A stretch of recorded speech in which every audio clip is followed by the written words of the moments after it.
예배 시간이 됐습니다.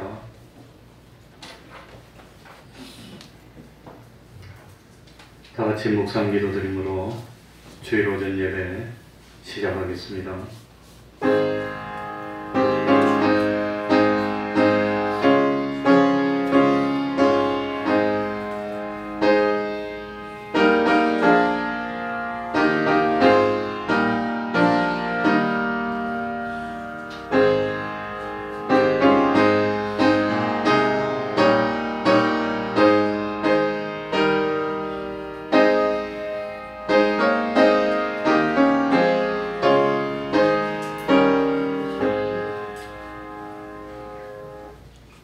하나님 아버지, 거룩한 주일을 저희들에게 허락하여 주시고 이 시간에도 우리를 하나님 앞으로 불러주셔서 예배드릴 수 있는 은혜 베풀어 주시고 예배를 통해서 말씀의 은혜를 받고 그 말씀이 열매를 맺을 수 있는 기적같은 축복을 받는 저희들이 되게 하여 주옵소서.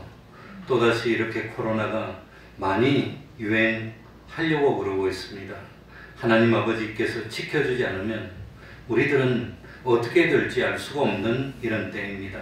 무슨 일이 있더라도 감사하는 삶을 살고 믿음에 후퇴하지 않는 저희들 되게 하여 주옵소서. 성령에 임하지 않으면 능력을 받을 수 없고 능력을 받지 못하면 참으로 하나님 앞에 생명의 열매 맺는 그런 일을 하지 못하게 될 줄 압니다. 우리 하나님 능력으로 함께하여 주셔서 우리 태평동 교회가 열매 맺는 교회요, 그 열매를 통해서 살아계신 하나님께 영광 돌리는 교회가 될 수 있도록 하여 주옵소서. 이 시간 문을 열고 들어온 그 주님의 심령마다 참 주님을 진실로 영접하게 하여 주시고 이제는 모든 염려 걱정 주님께 맡기고 믿음으로써 열매 맺는 삶을 살 수 있는 저희들이 다 될 수 있도록 하여 주시옵소서. 주님의 이름으로 모인 곳곳마다 하나님의 은총이 함께하여 주시기를 바라며 예수님 이름으로 기도하옵나이다. 아멘. 다 같이 자리에서 일어나셔서 찬송가 79장입니다. 찬송가 79장입니다.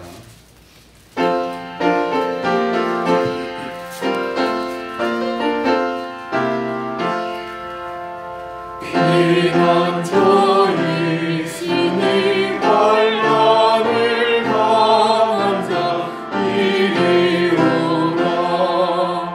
하늘이 변하고 물결이 일어나 산 위에 넘치는 두렵잖네. 이 마음이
사도신경으로 신앙 고백하겠습니다.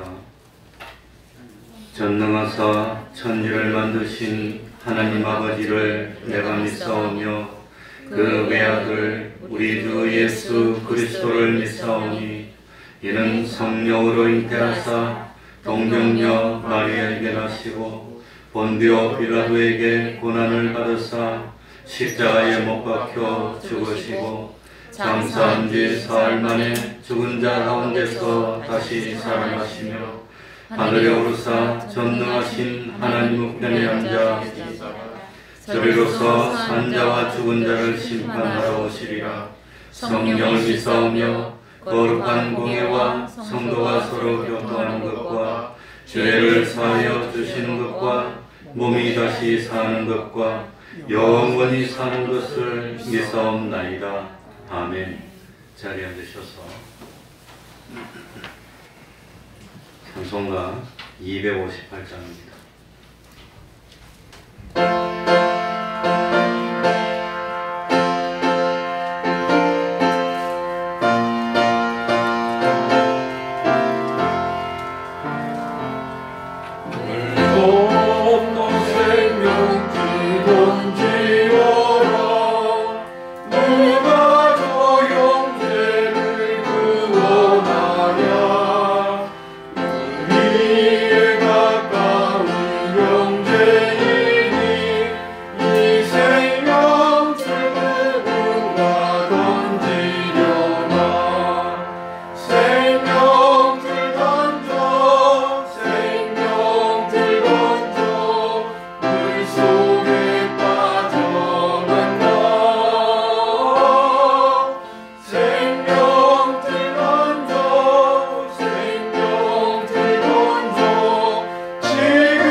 이 시간은 교동문 29번을 교독하겠습니다. 교동문 29번입니다.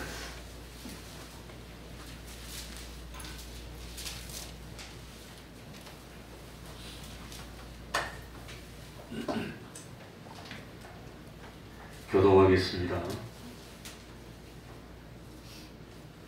여호와여, 내가 깊은 데서 춥게 부르짖었나이다. 주여 내 소리를 들으시며 나의 강건한 소리에 귀를 기울이소서. 여호와여, 주께서 죄악을 감찰하실진대 주여 누가 서리이까. 그러나 사유와 심이 주께 있음은 주를 경외케 하심이니이다. 나 곧 내 영혼이 여호와를 기다리며 내가 그 말씀을 바라는도다. 가축분이 아침을 기다림보다 내 영혼이 주를 더 기다리나니 참으로 가축분의 아침을 기다리노라. 이스라엘아, 여호와를 바랄지어다. 여호와께서는 인정하심과 풍성한 구속이 있으시니라. 저가 이스라엘을 그 모든 죄악에서 구속하리로다. 아멘. 이제 김진환 집사님 예배를 위해서 기도해 주시겠습니다. 다 같이 기도드리겠습니다.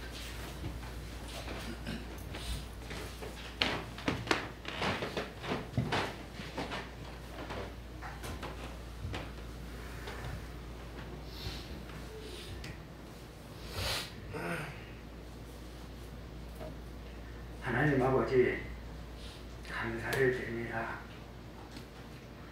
이 어지러운 세상 중에서도 저희들을 믿음으로 인도하여 주시고 지켜주심을 감사를 드립니다. 오늘도 변함없이 저희들 사랑하여 주셔서 주님 전전으로 모이게 하여 주시고 신령과 진정인 이 예배를 드릴 수 있도록 믿음 허락하여 주시오니 감사를 드립니다. 언제나 주님을 사랑하며 사모하게 하여 주시고 언제나 주님의 말씀에 귀를 기울이며 그 뜻을 헤아리기를 아버지 하나님 힘쓰는 저희들이 되게 하여 주시옵소서. 지난 한 주간도 여러 모양으로 저희들을 인도하여 주시고 보호하여 주신 아버지 하나님, 그러나 지난 한 주간을 돌이켜보면 저희들의 혈기와 저들의 욕심으로 인하여 번자했음을 이 시간 고백합니다. 너의 혈기가 의를 나타내지 못한다고 했습니다.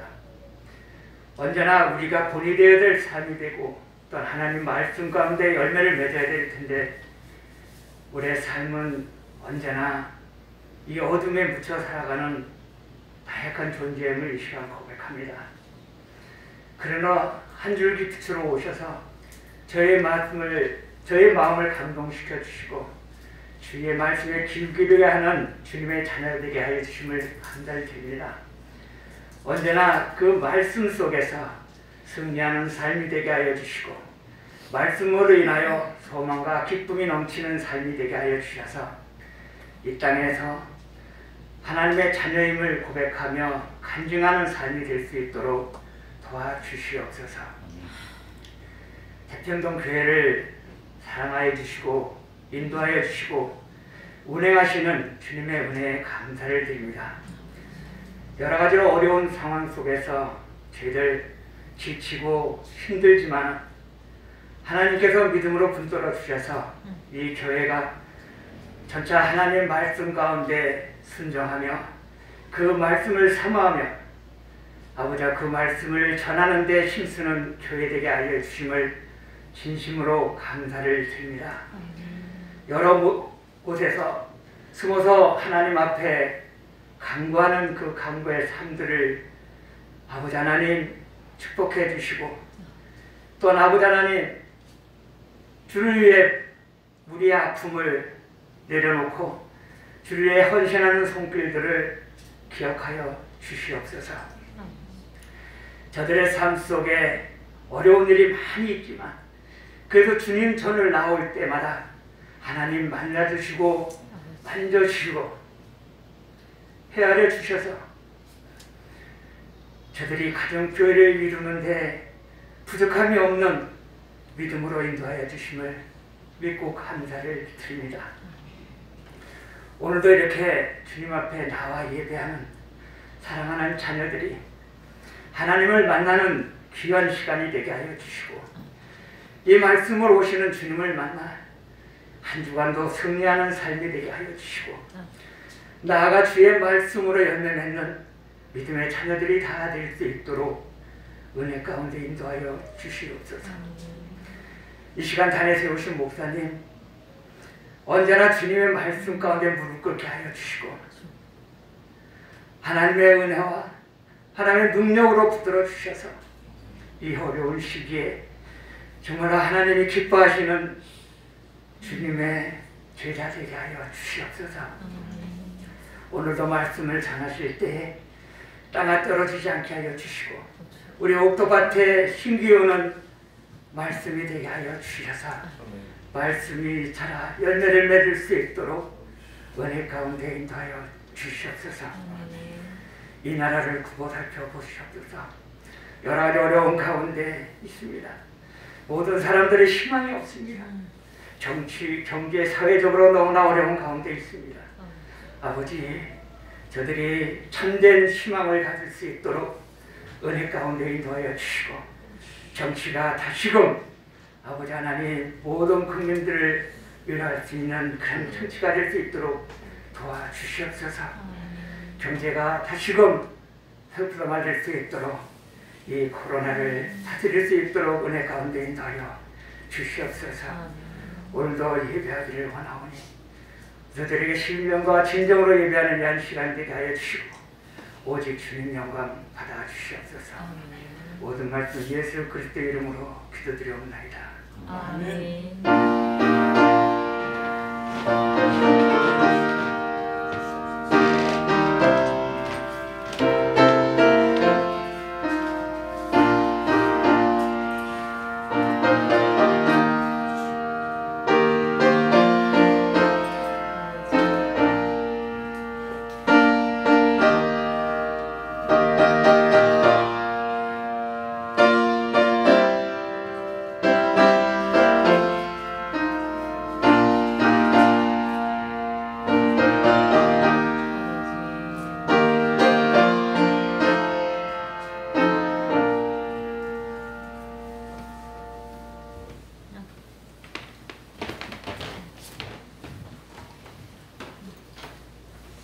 하나님의 말씀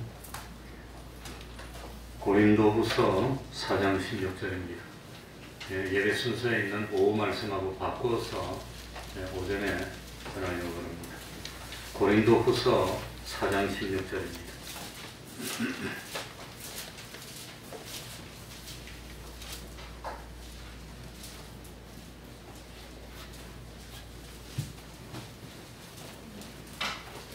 제가 읽겠습니다.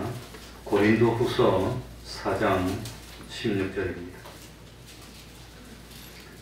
그러므로 우리가 낙심하지 아니하노니 겉 사람은 부패하나 우리의 속은 날로 새롭도다.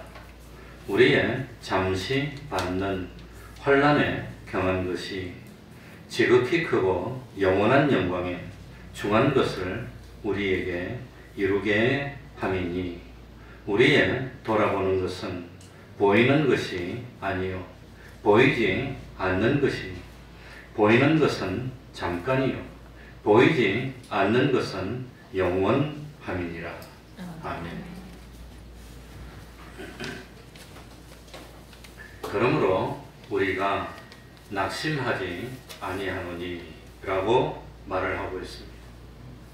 하나님의 감동을 받은 하나님의 사람 사도 바울은 낙심하지 않는다고 그럽니다. 사실 우리들이 이 인간적인 입장에서 본다면 사도 바울에게 낙심되는 일이 한두 가지가 아닙니다. 오죽했으면 고린도후서 1장 8절에 보면 힘에 지나도록 심한 고생을 받아 살 소망까지 끊어졌을 정도라고 했습니다. 그러니까 너무나 힘든 고난을 받아서 이제 참 그만 죽었으면 그런 생각이 들 정도로 참 힘들고 어려운 핍박과 환난이 계속됐다고 하는 겁니다. 특별히 우리가 아는 대로 사도 바울에게는 육체에 가시가 있었습니다. 육체에 질병이 있었다는 겁니다. 그런데도 바울에게는 자기의 병든 몸을 돌봐줄 수 있는 가족이 없었습니다. 바울은 일생 동안 독신으로 지내고 홀로 살았습니다. 바울이 가는 곳마다 환영하는 사람도 있었지만 더 많은 사람들의 핍박과 박해를 받아야 했습니다. 바울을 대적하는 그런 자들은 사도 바울을 거꾸로 때리고 죽여 없애기 위해서 수단과 방법을 가리지 않았습니다. 사도 바울은 자기가 겪었던 환난을 고린도후서 11장 23절 이하에 기록하고 있습니다. 저희가 그리스도의 일꾼이냐 정신없는 말을 하거니와 나도 더욱 그러하도다.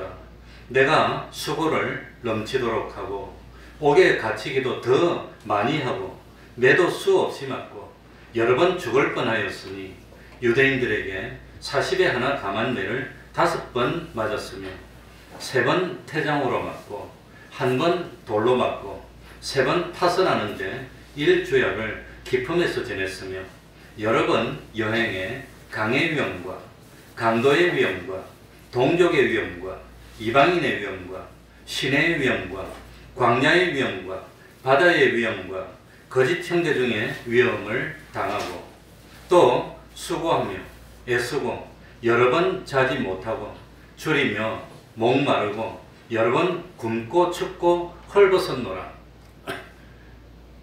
이리 되어 있습니다. 사도 바울은 가는 곳마다 기적을 베풀었습니다.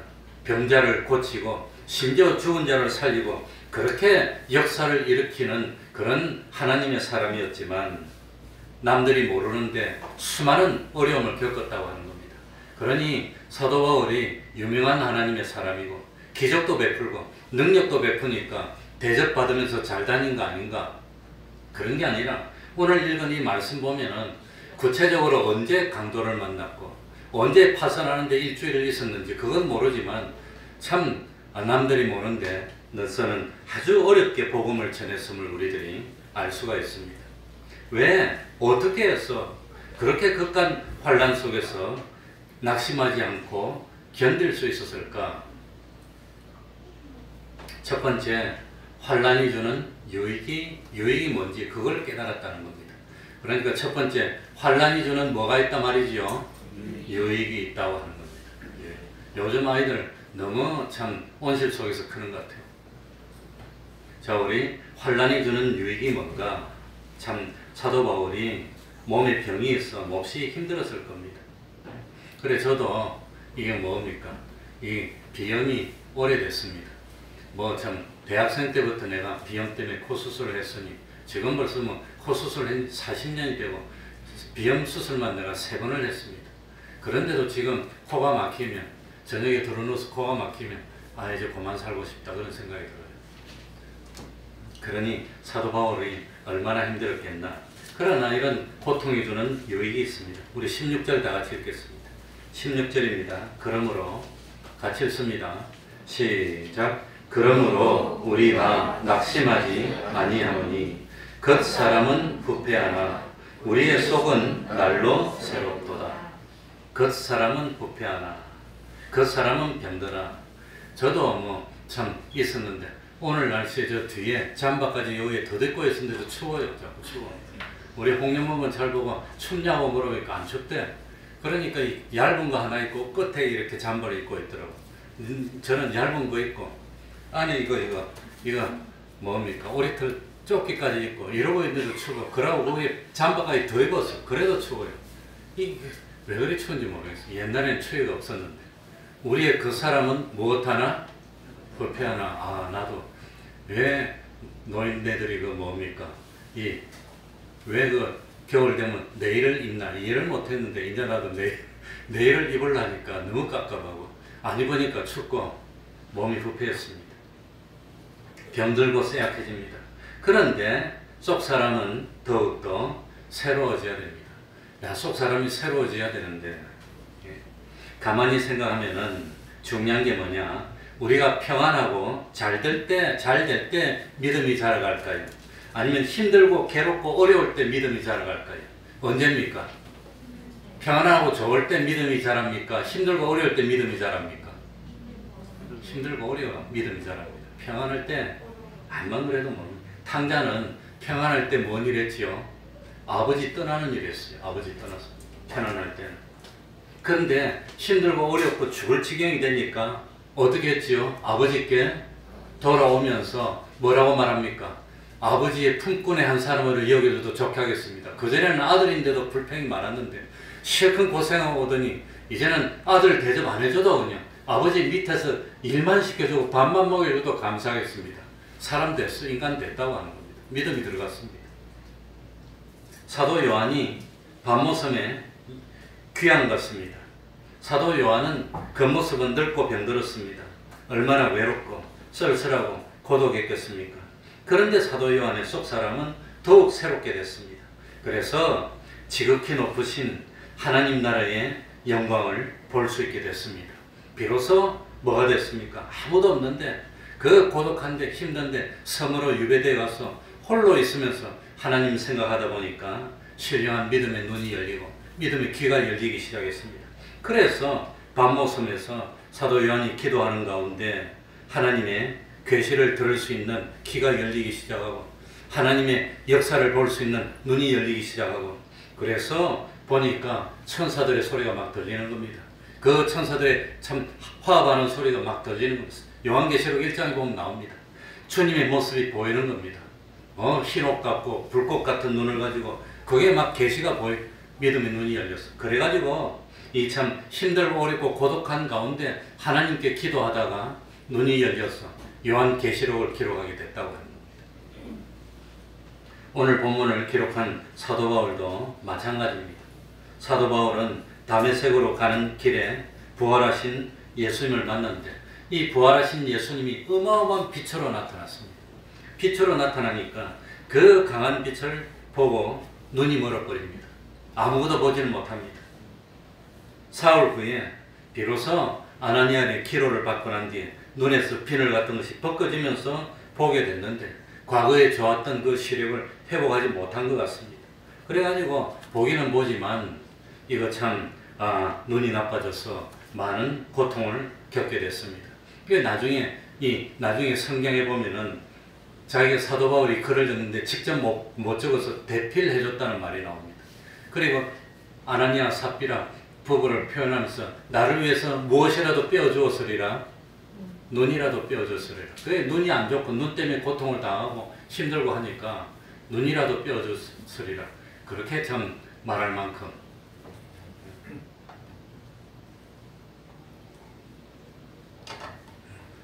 그래 사도 바울이 사명이 뭐냐? 가만히 한 자리에 앉아서 우리처럼 목회를 하는 게 사도 바울의 사명이 아닙니다. 여기저기 다니면서 이방인들에게 복음을 전하는 것이 바울의 사명이었습니다. 그런데 눈이 잘 안 보이고 글을 잘 읽지 못하고 쓰지 못하고 얼마나 힘들었을까. 그래서 고린도후서 12장에 보면 사도 바울은 이 문제를 해결하기 위해서 하나님께 간절히 기도를 했습니다.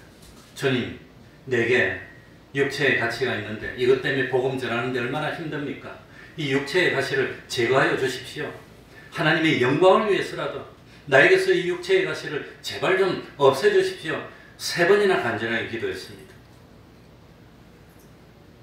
그런데 하나님은 참 바울의 몸에서 육체의 가시를 제거해 주지 않는 겁니다. 바울이 다른 사람을 위해서 하나님 이 사람의 병을 고치십시오 하면 병을 덜컥 고쳐주는 겁니다. 안전병이라도 하나님의 영광을 위해서 이 사람을 고쳐주십시오 하면 막 고쳐주는 겁니다. 다 들어주는 겁니다. 그런데 희한하게도 자기 몸에 있는 이 병든 거 고쳐주십시오 하니까 하나님이 안 고쳐줘요. 대답이 없어. 안 고쳐줘요.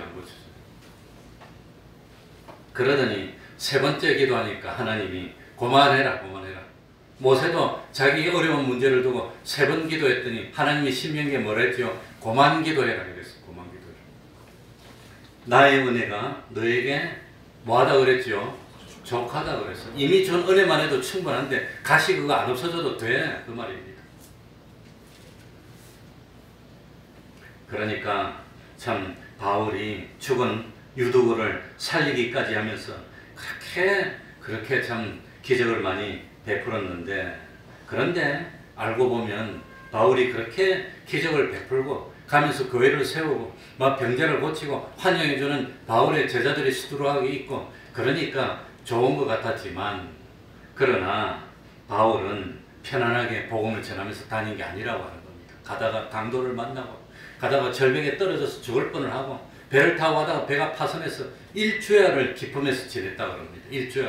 일주일을 물속에서 못 태어나고 구사일생으로 매달려 있다가 살아났다는 겁니다.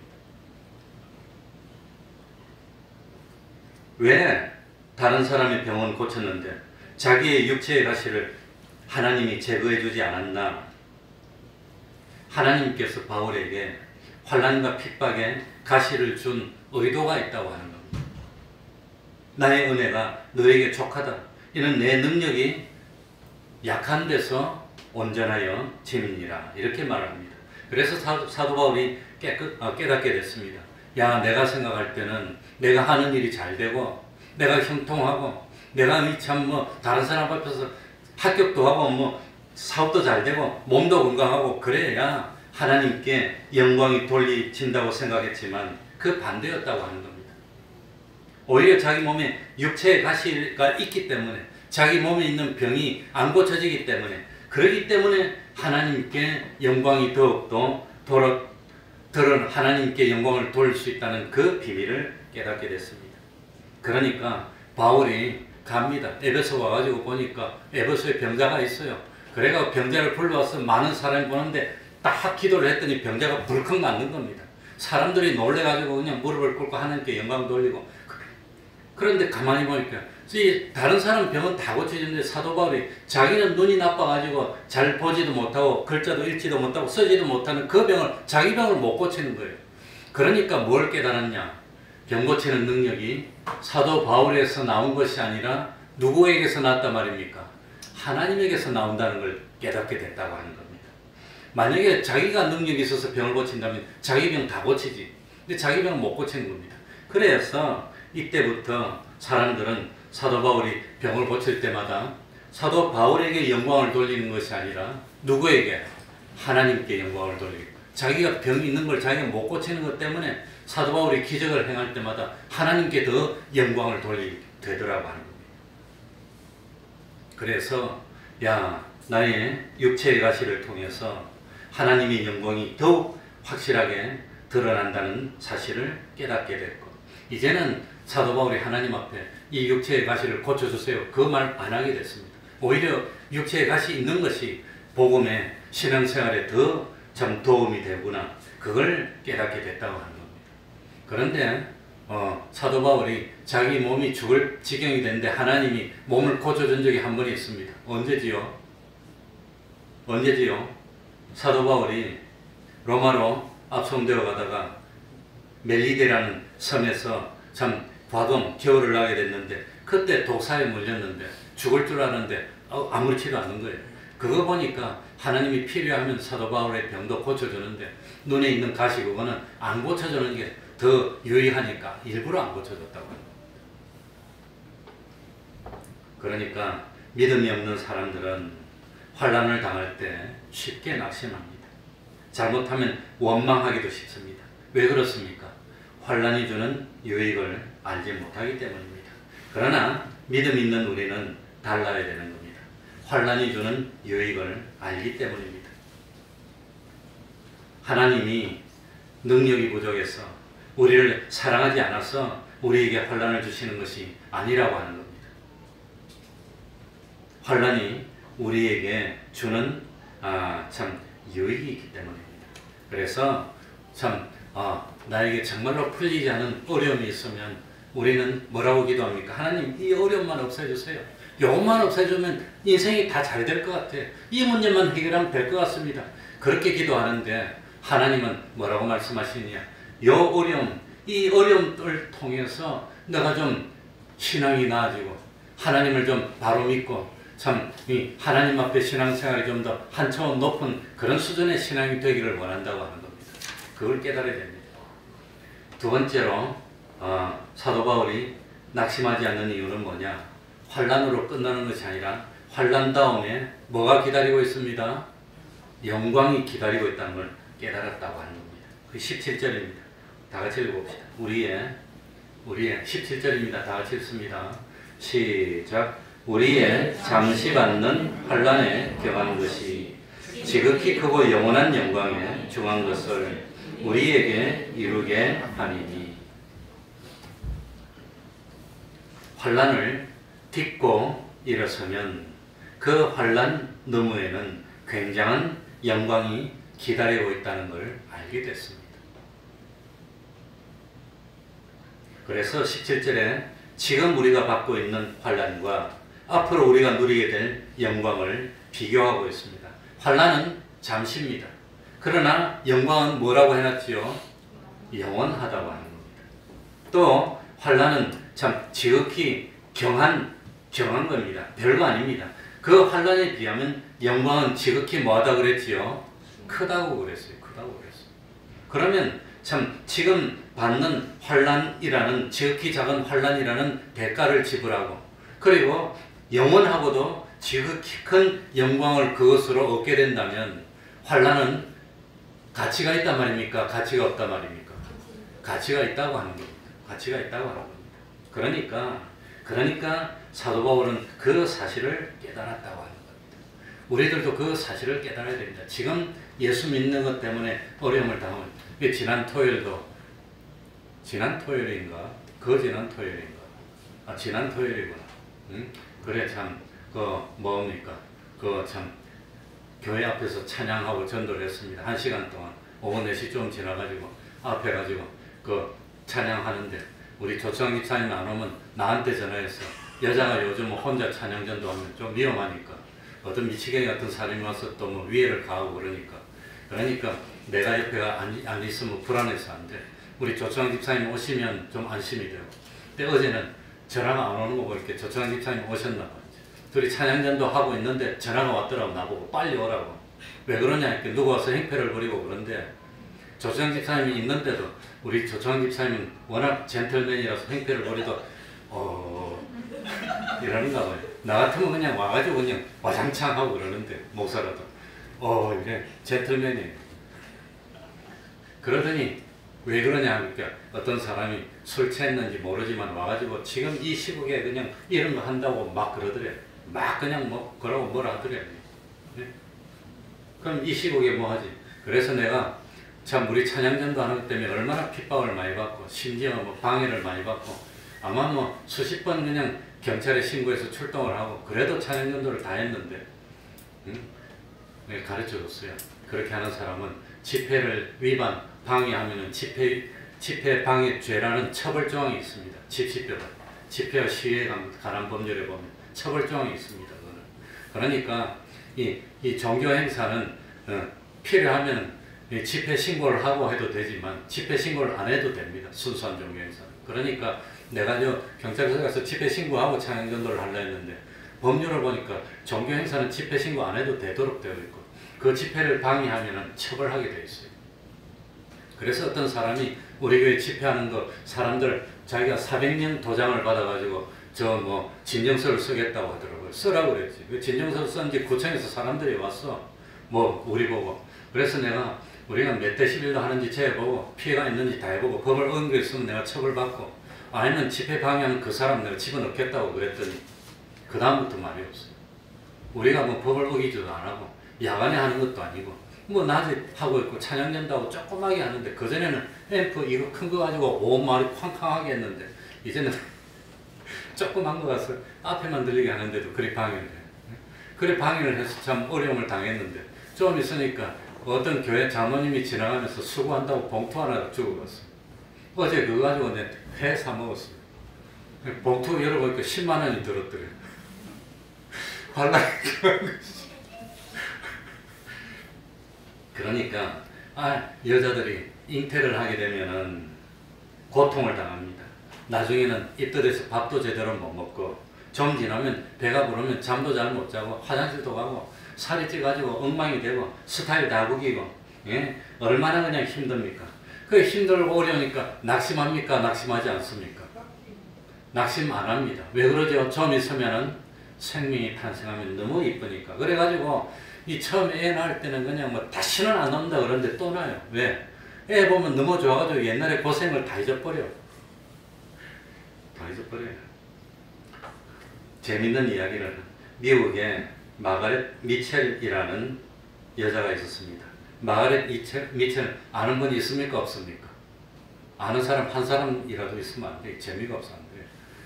그런데 이 사람이 열심히 공부를 해가지고 참 대학교를 졸업하고 힘들고 힘든 신문기자 시험을 쳐서 합격을 했습니다. 저도 뭐 신문기자가 되고 싶어서 했는데 주의를 못 지켜서 안 했습니다. 그래가지고 신문기자가 돼서 얼마나 그냥 좋습니다. 대한민국에서도 신문기자 되는 게 옛날에 한때는 고시만큼 어려웠습니다. 지금 모르겠는데. 그래가지고 신문기자가 돼가지고 꿈을 가지고 여자가 나가서 하다가 갑자기 사고가 당해가지고 두 발을 다 그냥 쓰지 못하게 돼버렸어요. 26살에. 그러니 한참 꿈 많고 좋은 직장에 취직하고 기자도 되고 완전히 출세를 할 줄 알았더니 두 다리가 다 망가져가지고 걷지를 못하고 이런 장애를 입게 됐습니다. 여자로서의 어떤 매력도 다 없어져 버렸고 인생이 다 끝나게 돼버렸어요. 26 나이에 두 다리가 완전히 나가버렸으니 어떻게 됩니까? 끝이 나 지금. 그런데 이 마그렛 미첼이 보통 사람 같으면 낙심하고 끝났을 텐데 두 다리는 잃었지만 가만히 생각해 보니까 내가 여기저기 다니지는 못했지만 가만히 앉아서 할 수 있는 일이 뭘까 생각해 보니까 소설을 써가지고 내가 참 위대한 일을 한번 해보겠다고 결심을 했어. 그래 앉아가지고 소설을 썼는데 난생 처음 소설을 쓰려니까 이게 잘 안 돼. 어려워. 그래가지고 이 준비하고 이래가지고 참 소설을 쓰는데 소설 한 편 쓰는데 만 10년이 걸렸습니다. 저도 설교 한 편 준비하는데 얼마나 고통스럽고 힘든지 몰라요. 그전에는 설교 한 편 쓰려면 성경을 미리 읽고 감동이 오면 그 성경 본문에 대해서 참고 자료를 이렇게 저렇게 해서 심지어는 책방에 가서 그 본문에 대한 참고 서적을 몇 권씩 사기도 하고 그걸 읽어가지고 구상을 하고 그래가지고 줄거리를 만들어서 이걸 일일이 적으려고 하니까 너무너무 힘들어요.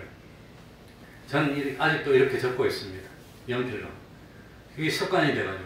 근데 요즘은 이 뭡니까? 회전근개가 와서 적으려면 1년, 2년을 치료를 했는데 아직도 연필을 걸고 쓰면 아직도 아파요. 어깨가. 쓰면 앞으로 어떻게 해야 되나 고민입니다. 쓰지를 못하겠어요. 근데 소설 한 편 쓰는데 10년 걸렸다는 말에 이해를 하겠어요. 10년이 걸렸습니다. 그래가지고 읽어보니까 너무 감동이 되고 소설이 너무 좋아. 그래가지고 이걸 가지고 출판해서 책으로 만들면 히트를 칠 줄 알고 출판사에 갔더니 아무도 그들도 보질 않는 겁니다. 그래가지고 소설을 쓰는데 10년 걸렸고 이 출판사를 구해서 출판하는데 3년이 걸렸답니다. 소설 하나 써가지고 출판하는데 13년이 걸린 겁니다. 쓰는 데만 10년이고 출판사 여기 가져가도 아무도 쳐다보지도 않고 이 출판사 가져가도 쳐다보지도 않고 그러니까 무명 작가가 이 소설을 써가지고 원고를 가져왔는데 아무도 읽어주지를 않는 거예요. 저도 꿈이 이 설교 이거 한 걸 모아가지고 책을 한 권 내고 싶습니다. 자기 설교를 만든 사람은 책 만들고 싶은 욕심이 다 있을 겁니다. 누구 설교도 아니고 자기 설교니까. 이 세상에 어디 봐도 없는 설교입니다. 그런데 내가 설교 책을 만들어도 아무도 안 읽어줄 거예요. 안 읽어. 그러니까 이 마그렛 미첼도 원고를 두고 가다 빠꾸 맞고 수십 군데를 가도 빠꾸를 맞고 3년 동안 빠꾸를 맞았어요. 그러다가 어느 날 어느 유명한 그 출판사의 편집 부장이 기차를 타고 미국이 우리나라보다 크니까 이 끝에서 저 끝까지 간다는 정보를 입수하고는 그 정류소에서 정류장에서 기다리다가 이 편집 부장이 왔을 때 원고를 다 주면서 제발 읽어달라고 사정했어요. 아마도 휠체어를 타고 왔는지 목발을 찍은 모르지만 와가지고 그냥 그 불편한 목으로 주니까 안 받을 수는 없고 받아가지고 쳐박아놓고 안 읽었어요. 안 읽었는데 얼마나 노력을 했는지 그 다음 기차 정거장에 딱 설 때를 맞춰가지고 전보를 보냈답니다. 한 번만 읽어주십시오. 제발 한 번만 읽어주십시오. 마그렛 미첼 올림. 그래야 전보를 보냈답니다. 그러니까 기차가 정거장에 딱 서니까 전보가 와가지고 그 사람한테 주니까 전보가 왔어. 그래도 안 읽어. 그 다음 정거장에 또 섰는데 또 같은 전보를 또 보내서 또 받았답니다. 그래도 안 읽어. 세 번째 또 전보를 또 쳤어. 그러니까 미안한 생각이 드니까 가져와서 한번 읽었는데 읽다가 보니까 재미있어서 끝까지 다 봤답니다. 그래가지고 이게 책으로 나왔어요. 제목이 뭐겠습니까? 이 소설 제목. 뭘까요? 바람과 함께 사라지답니다. 바람과 그 유명한 소설이 이렇게 돼서 나온 겁니다. 그러니 마가렛 미첼이 소설을 한 편 써가 성공하는데 몇 년 걸렸습니까? 13년 걸렸어요. 보통 사람 같으면 소설서 다 포기했을 거예요.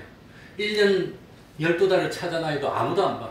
2년 12달 또 찾아다니도 아무도 안 봐. 3년을 찾아다니도 안 보는 겁니다.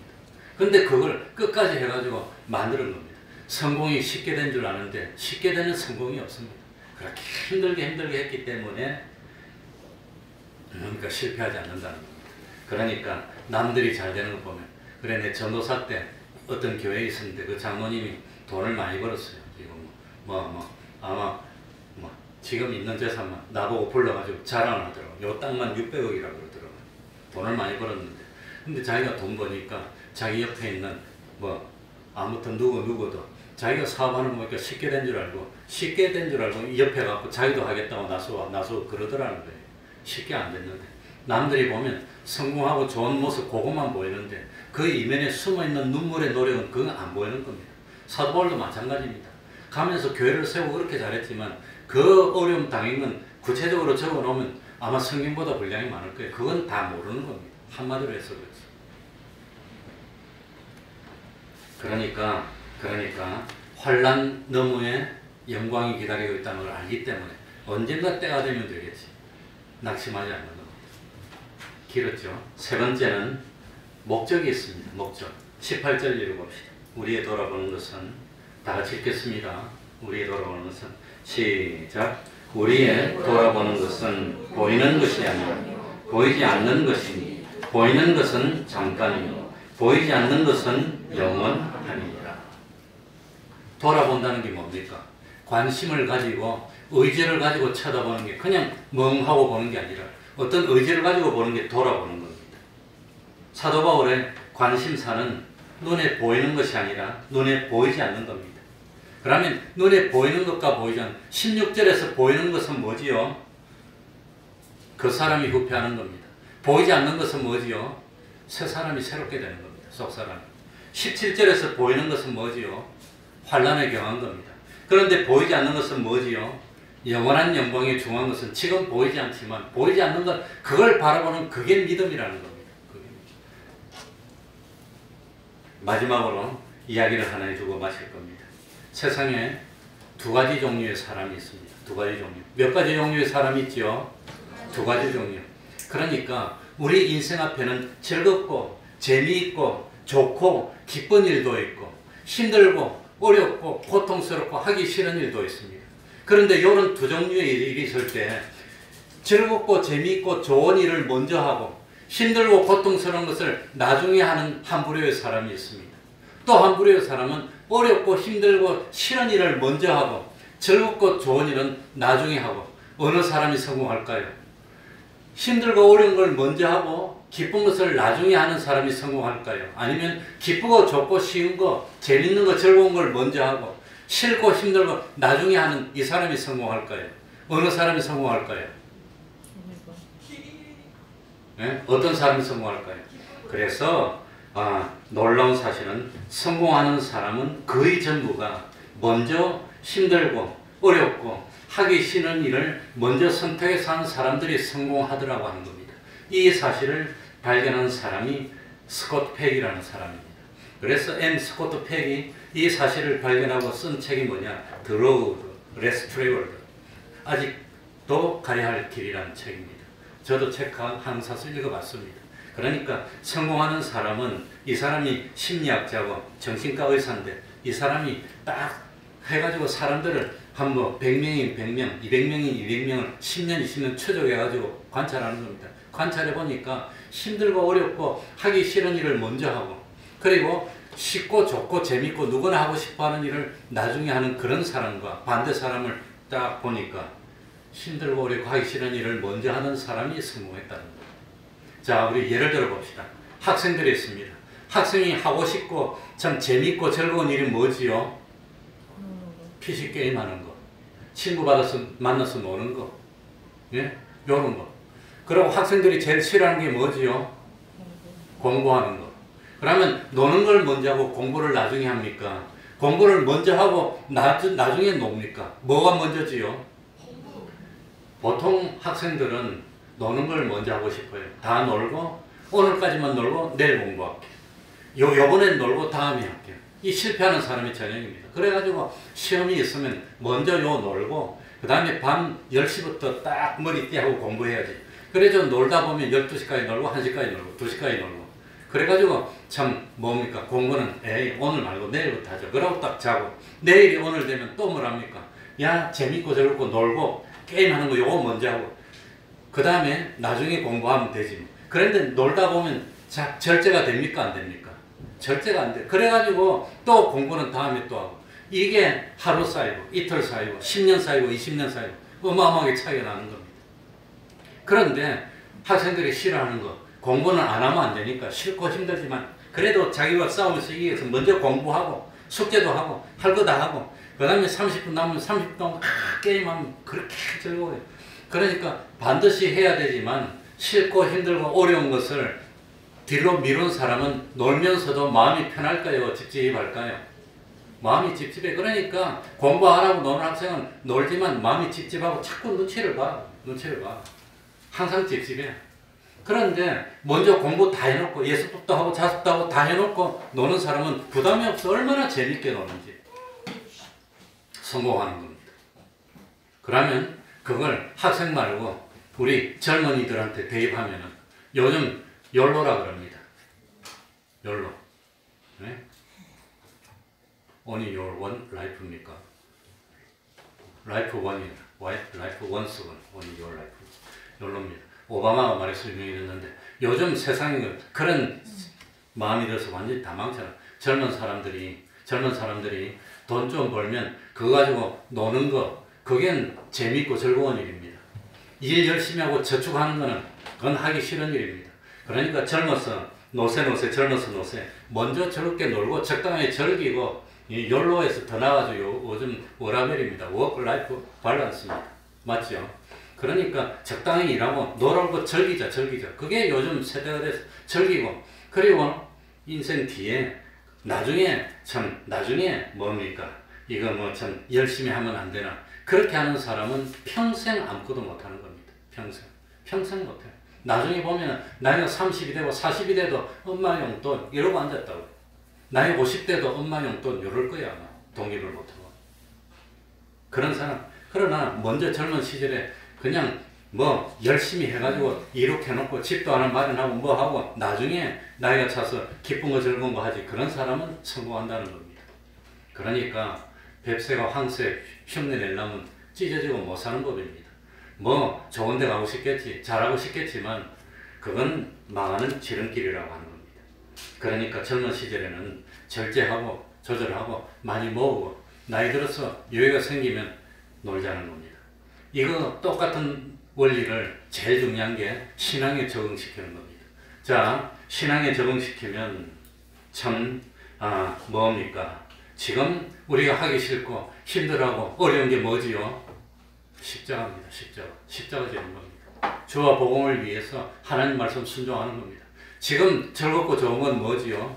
주일날 노세입니다. 교회 오기도 싫고 뭐 그런데 그냥 뭐 집에 있고 그냥 쉬지 뭡니까? 코로나도 오고 그러는데 뭘라고 교회 나오나? 집에서 편하게 누워서 그냥 인터넷으로 예배 드리고 맛있는 거 먹고 쉬고 영화도 보고 놀고 그러지. 그러니까 지금 우리 예수 믿는 신앙생활에 적용시키면 지금 십자가를 지고 힘들어도 충성하고 하는 건 하기 싫은 일입니다. 그런데 뭐 지금 놀고 즐기고 하는 건 하고 싶은 일이고 즐거운 일인데 뭘 먼저 해야 됩니까? 지금 세상에서 십자가를 지고 힘들어도 참고 견디고 그러면 나중에 뭐가 기다리지요? 영원한 영광이 기다린다는 겁니다. 지금 십자가가 싫으니까 뭐 참 신앙지키고 충성하는 건 나중에 하면 되고 지금 좀 쉬지 뭐 젊어서 지금 좀 편하게 하지 뭐 그렇게 하면은 내일 일은 너희가 알지 못하는 거다. 내일 충성할 수 있는 날을 하나님이 안 주신다는 겁니다. 오늘 해야 되는데 그러면 오늘 십자가 되는 건 싫으니까 뭐 적당하게 놀지 뭐 워크하고 밸런스를 이루어야지 말라고 그렇게 살아 말라고 그렇게 유별나게 해. 오늘 오후에 전할 내용이 그겁니다. 이 여리고의 선지생도 적어도 50년 이상이 있었습니다. 베델에도 선지생도 있었습니다. 말라고 끝까지 쫓아가니 바보야. 좀 있으면 하나님 데려가는데 뭐라고 그러니? 다른 사람은 그럴 겁니다. 그러니까 참 먼저 십자가를 선택하면 영원한 영광도 있고 기쁨도 있고 영원히 즐거움이 있지만 먼저 즐거움을 위해서 하나님 말씀 충성하는 걸 뒤로 미루면 내일은 나에게 없다는 겁니다. 심판이 바로 온다는 겁니다. 그러니까 우리 믿는 사람은 그 사람, 이 세상에서 당하는 환난, 눈에 보이는 세상의 여러 가지에 관심을 가지기보다는 속사람, 지극히 영원한 하늘나라의 영광을 바라보면서 오늘은 기꺼이 무엇을 선택하는 것? 십자가를 선택하는 게 이게 나중에 영원토록 즐거움을 누리는 사람이 된다는 겁니다. 그러니까 참 마지막에 일어났어요. 오르막을 오르지 않으면 인생에 영원히 뭐가 오지 않는다? 쉽게 가는 내리막이 오지 않는다는 겁니다. 오르막을 오르는 노력을 젊었을 때 하는 게 낫습니까? 늙었습니까? 젊었어.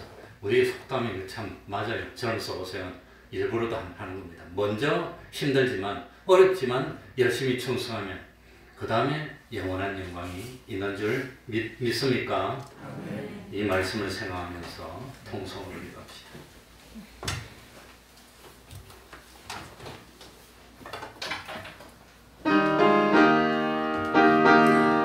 하나님 아버지 감사합니다.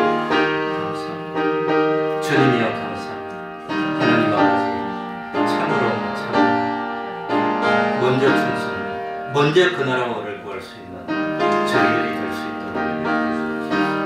하나님 아버지시여 먼저 하나님께 구하시고 주님이여 참 미루지 않고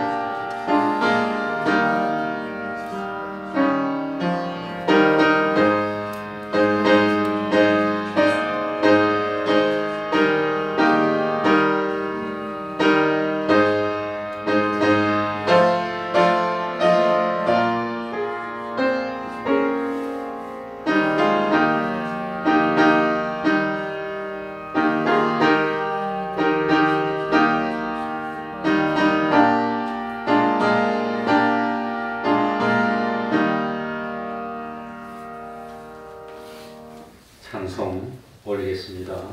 275장입니다. 275장입니다.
찬송하면서 하나님께 헌금 드리겠습니다.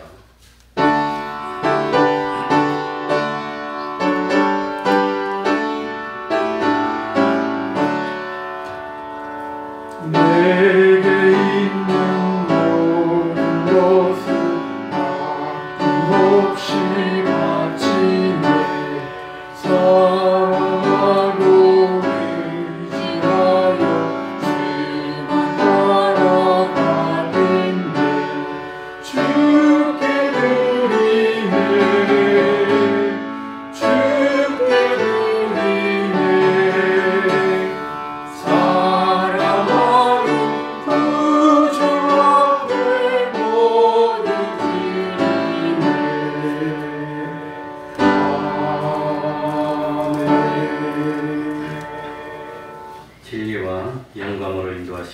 주님의 은혜를 감사드립니다. 주님의 사랑 감사합니다. 귀한 생명 주신 감사합니다. 신방 감사합니다. 예. 우리 조은경 조민서 성도님 집에가 예.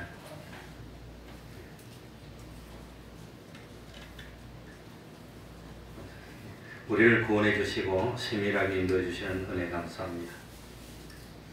감사에 감사합니다. 기도하겠습니다. 하나님 아버지, 항상 기뻐하고 범사에 감사하고 또 참 쉬지 않고 기도하는 삶을 사는 저희들이 될 수 있도록 하여 주옵소서.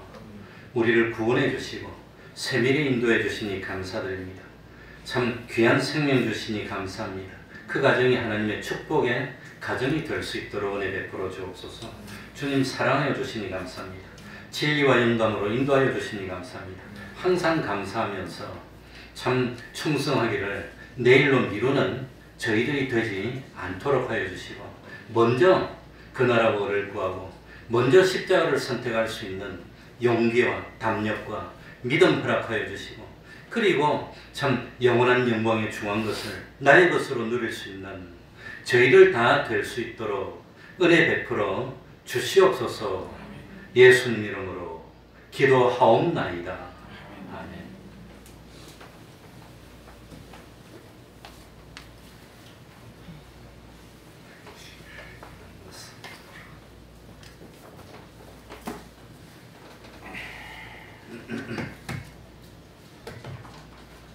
매일 30분 기도, 매일 성경 읽기, 전도하기, 또 우리 교회 참 인터넷 카페에 성경 한 절 쓰기 매일 하시기 바랍니다.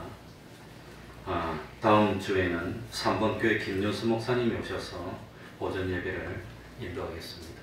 그러니까 다음 주는 특별히 좀 더 많이 나와서 참 교회를 채워줬으면 좋겠습니다. 그럼 다 같이 일어나셔서 1장 찬송 부르고 축도로 마치겠습니다.